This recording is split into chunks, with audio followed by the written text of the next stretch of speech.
Glorious devotees, thank you for viewing another presentation on Sri Visvanatha Cakravarti Ṭhakura Sri Madhurya Kadambini, the Monsoon Clouds of Sweetness.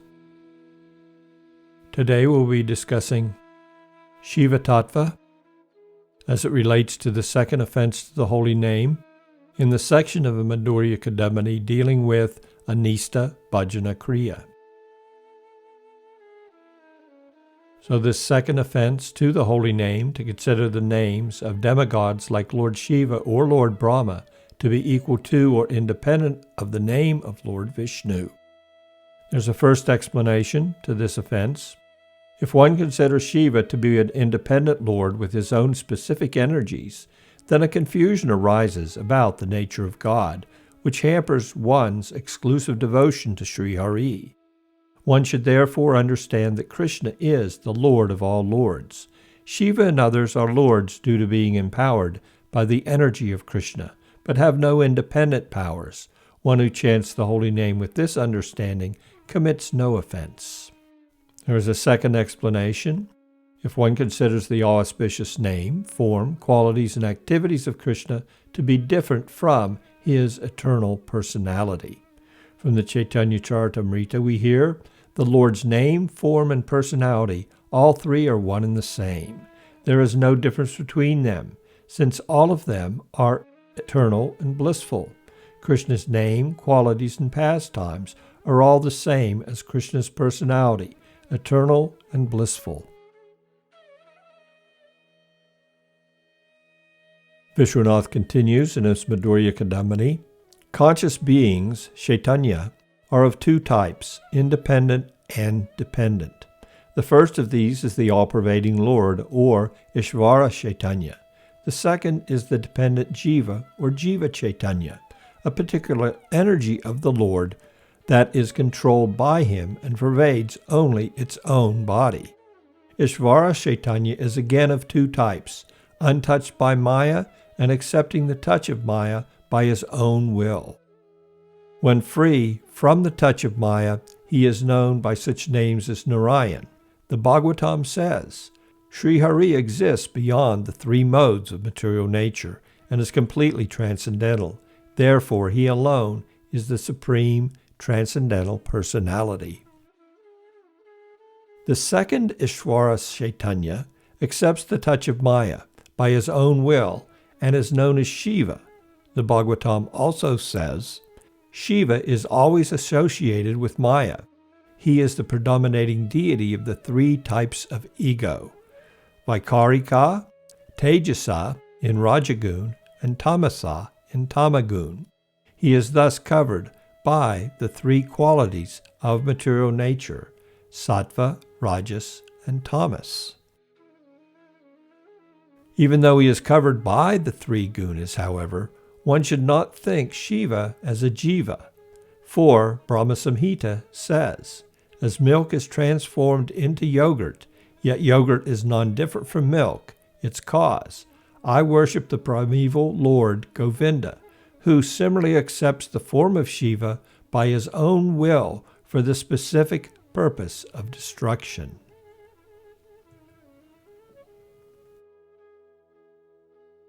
Chaitanya Tattva, the two types of conscious entities. Independent, Ashvarya Chaitanya, the transcendental form of the Lord as a human being, though appearing localized, is all-pervading and supreme by his inconceivable energy.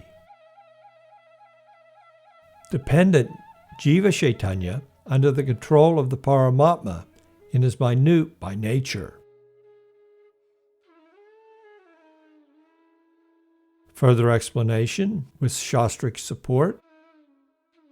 Krishna says to Sri Uddhava, of minute objects I am the jiva. From the Mundaka Upanishad, the spirit is minute. And from the Svetasvatara Upanishad, if the tip of a hair were to be divided into 100 parts, and then again divided into 100 parts, that 1/10,000th part would be the size of the jiva.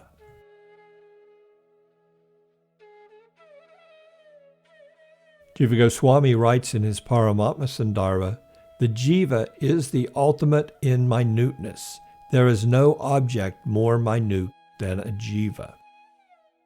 Being conscious in nature, its consciousness and energy pervade only the body. Jiva Chaitanya is thus dependent and under the control of God, the Supreme Spirit.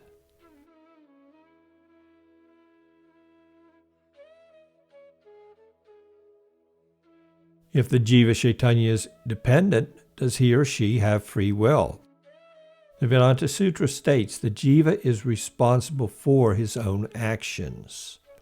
One may ask, if the Jiva is responsible, how is it reconciled with Krishna's statement, Prakriti kriyamanani gunai karmani sarvasa ahankara vimudatma kardaham iti manyate? The three modes of nature perform all activities, but under the influence of false ego, the bound jiva soul mistakenly considers himself to be the doer. Ramanujacharya explains, the purport of this verse is that while engaged in the world, jivas are impelled to certain actions by the three gunas, sattva, rajas, and tamas. The Shrutis elaborate on this. Those God desires to elevate to higher planets, he inspires to engage in pious activities. Those he wishes to the lower regions, he inspires to commit sinful acts.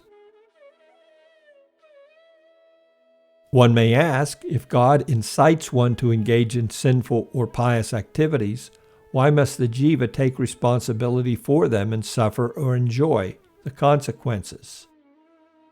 God is the efficient cause of action, and the jiva is the effective cause. God only gives us the power to act, because as jivas we are powerless on our own. But once thus empowered, the individual soul engages in specific acts according to his own free will. We ourselves are therefore responsible for the results of our acts, not God. This is why it is said, Swakarma phala bhunk puman. Man suffers and enjoys the consequences of his own acts. Continuing, the independent Ishvara Chaitanya, the transcendental form of the Lord as a human being, though appearing localized, is all-pervading and supreme by his inconceivable energy. So this independent Ishvara Chaitanya is also of two types. First, untouched by Maya. Known by such names as Narayan. Here Narayan refers not only to the Vilas Murti of the undivided non-dual absolute truth, Sri Krishna, but also to his other manifestations such as Rama and Nrsimha. The term Vilas Murti refers to those forms manifested by the inconceivable energy of the primeval Lord Krishna. These forms are similar to his own, but differ slightly in some features. All of these forms of the Lord are beyond illusion, beyond time, and beyond the material gunas. They are, like the Lord himself, existence, knowledge, and bliss in essence. They are thus simultaneously localized and all-pervading. The Lord, his essence, Swarup, and his form, Murti, are non-different. Thus, all of his forms are transcendental. They are thus eternal, self-manifesting, and beyond the touch of Maya. Untouched by Maya. Sri Hari himself is the supreme transcendental personality, free from the three modes of nature. He is the all-seeing, omnipresent witness of everything. Those who worship him also become transcendental. It should be understood that were Sri Hari not transcendental to this material world, his worshippers could not transcend it themselves. The second is Ishvara Chaitanya, accepting the touch of Maya by his own will. By his own will refers to his voluntary desire to do some specific activity related to the material world. Shiva Shakti Yuta Sasvat Trilingo Guna Samvrita Vaikarikas Tajasascha Tamasas Jaham Trida. Shiva is always associated with Maya. He is the predominating deity of the three types of ego, Vaikarika in the Sattva Gun, Tejasa in Rajagun, and Tamasa in Tamagun. He is thus covered by the three qualities of material nature, Sattva, Rajas, and Tamas. Guna Samvrita. Covered by the three qualities of nature does not mean that Shiva is Śiva Tattva, however. The Jiva is under the spell of the three gunas, but Shiva voluntarily accepts them.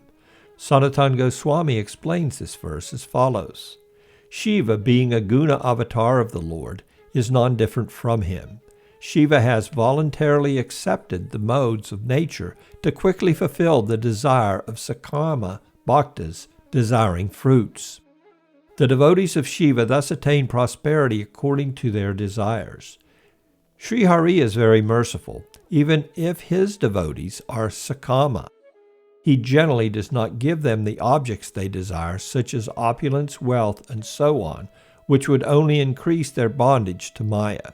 Gradually giving them a taste of his sweetness, he diminishes their material desires and makes them successful by bestowing on them the transcendental wealth of prema. That's from the Vaisnava Tosini commentary on the Srimad Bhagavatam, 10th Canto, 88th Chapter, 3rd Verse. In the Brahma Samhita, Shiva's position is explained. Milk transforms into yogurt by the action of acid, yet yogurt is neither the same nor different from milk, its cause. I worship the primeval Lord Govinda, who similarly accepts the form of Shiva for a specific purpose.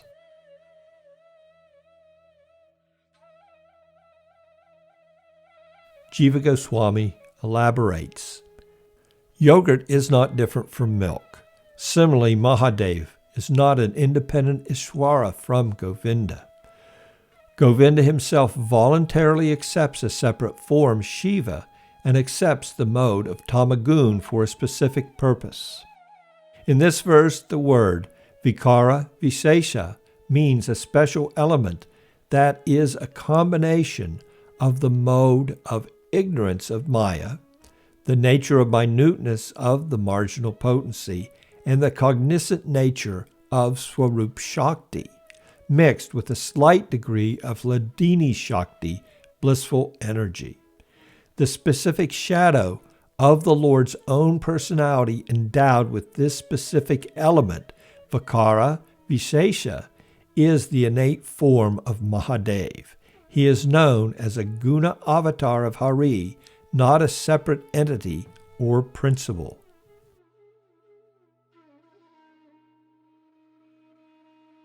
Jiva Goswami also quotes from the Rig Veda Sira Upanishad. Narayan is the only eternally worshipable Lord. He is supreme transcendence. The material body undergoes the stage of childhood, youth, and so on. But since the Lord is transcendental, no such changes are seen in his innate form. His transcendental form exists forever, past, present, and future. Mahadev is non-different from him, being neither Jiva Tattva nor an independent Ishvara Tattva. If the exclusive devotees of Hari desire to worship Shiva, they worship Shiva as if Hari resides in him.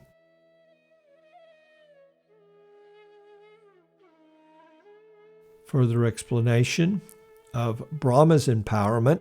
Here we see that Visvanatha is giving us clear understanding of the position of the three guna avatars, beginning with Lord Shiva, and now going on to Lord Brahma's empowerment, which is different from that of Lord Shiva.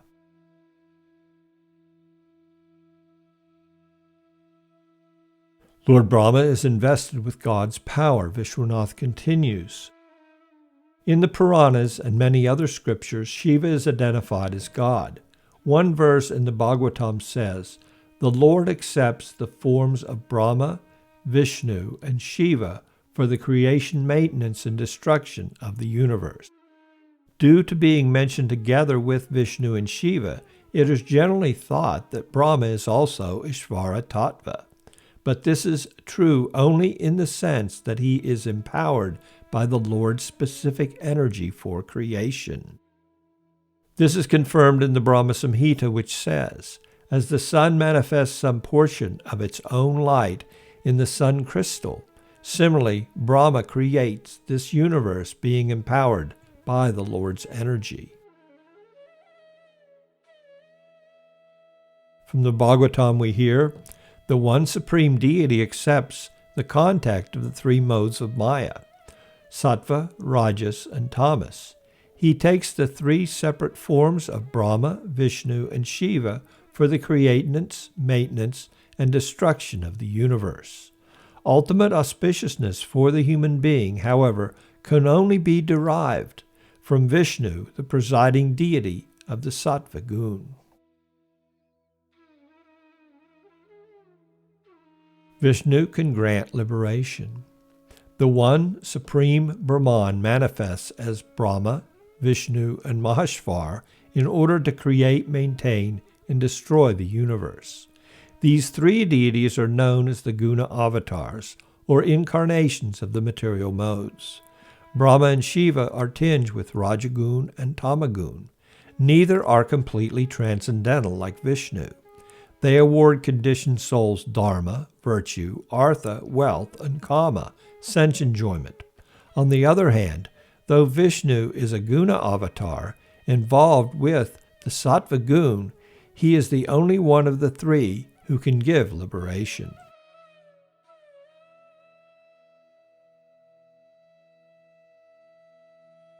Whereas Brahma is empowered. From the Brahman Samhita we hear, "I worship the primeval Lord Govinda, who manifests a portion of his energy in every universe as the creator god Brahma, in the way that the sun manifests some portion of its own light in the sunstone."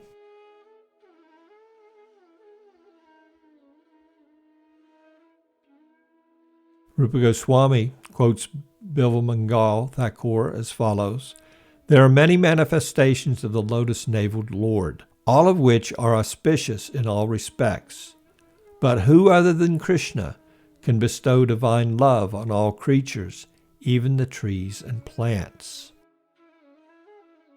Devotion to these Guna avatars is also tinged with the three modes of nature, and have dharma, artha, kama, and moksha as their aim.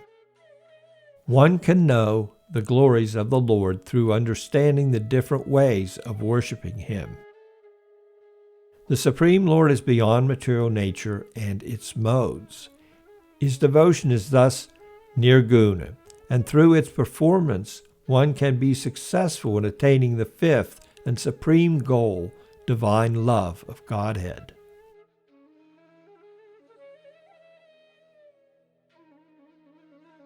Vishwanath now posits the following for our edification. If Rajagun is superior to Tamagun, then how is it that Shiva is considered superior to Brahma? Again, remembering Shiva is Ishvara Chaitanya and Brahma is Jiva Chaitanya. From the Srimad Bhagavatam, smoke is superior to wood, a transformation of the earth. Fire, the basis of sacrifices prescribed in the Vedas, is superior to smoke. In the same way, Rajagun is superior to Tamagun, and Sattvagun is superior to Rajagun. One can only realize Brahman through Sattvagun. This verse establishes the superiority of Rajagun over Tamagun. Even so, the realization of the Lord is not possible in Rajagun, which is here compared to smoke, the way it is in Sattvagun, which is being compared to the burning fire. Of course, one can perceive the Lord even in the tamagun, which is here compared to wood, as he is present within it also. That perception is found in deep sleep, which gives a happiness comparable to consciousness of the undifferentiated state of oneness. One should understand the relative positions of Shiva and Brahma in this way. Further understanding and explanation of this: fire is present in an unmanifest form in the wood, which is being compared to tamagun. One can extract the fire hidden in wood through friction. Similarly, though Shiva is the presiding deity of tamagun, eternity, knowledge, and bliss are present in him. Visvanatha Cakravarti explains this by reminding us that the Vedanta compares sound sleep, which is an effect of tamagun, to bliss consciousness of the oneness of Brahman. This is why Shiva is considered superior to Lord Brahma. Thanking you so much for taking your valuable time to view this presentation on the Madhurya Kadambini of Sri Visvanatha Cakravarti Ṭhakura. I hope it has nourished your spiritual understanding and that you will return to other presentations in this series. Hare Krishna.